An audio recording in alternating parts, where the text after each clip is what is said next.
What happened last night, I must say that unfortunately we have been waiting for it to happen. And it had happened because the president was warned that come before the day of the election, he will be lying in hospital. We don't know what else more is still coming.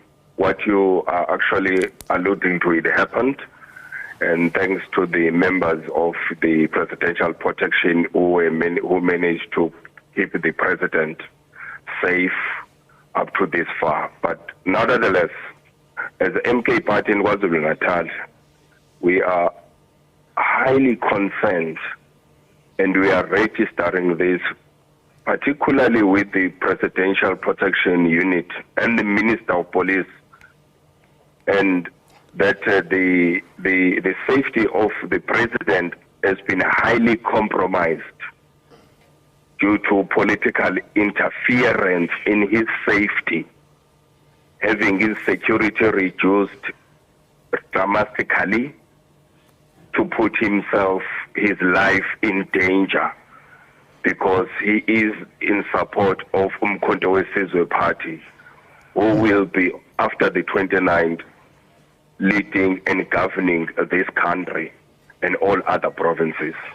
And we are calling on all South Africans to do whatever they can to protect the President Zuma and make sure that he is safe, because he is the only person who has been strong, who has suffered a lot for this country. And he is the only person, is the only president who will make sure that people after the 29th will be free and people will get whatever they want. All right. Let me come in there. Those are loaded statements, and I'll engage you on that in just a moment. But first, how's the former president doing? The former president is kept in a very safe space, and the former president is well and good under all the support that he's getting at the moment, especially after the incident. Is he at home? Is he receiving medical treatment? The president is safe wherever he's being kept, and that's all I can say at the moment. All right. Is he receiving any kind of medical treatment? Well, after having involved in a so-called accident,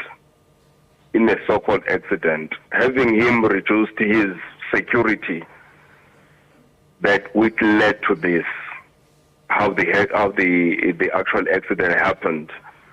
That matter is sitting with SAPS because the case was opened, which I believe they are dealing with it, and I so hope that they will deal with it properly without having any interference from any superiors within the South African police services to continue compromising the safety of the President Zuma. All right. You're referring to this as a so-called accident. Safe to assume then that the MK party is suspecting foul play? Definitely.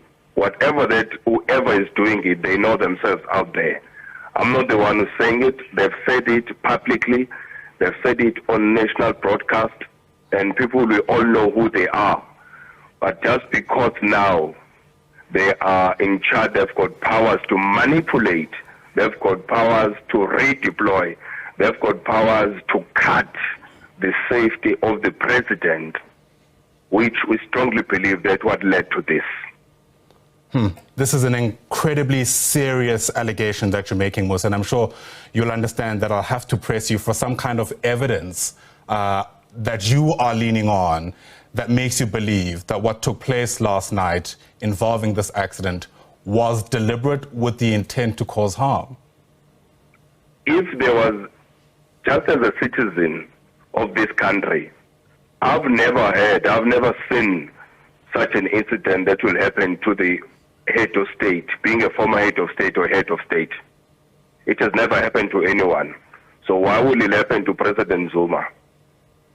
Ask yourself a question. Was there enough personnel for the president? Is it the same personnel that he has always had? because he's a high risk to other people that don't like him. He's a high risk to those people that hate him. He's a high risk to those people who want to put him down.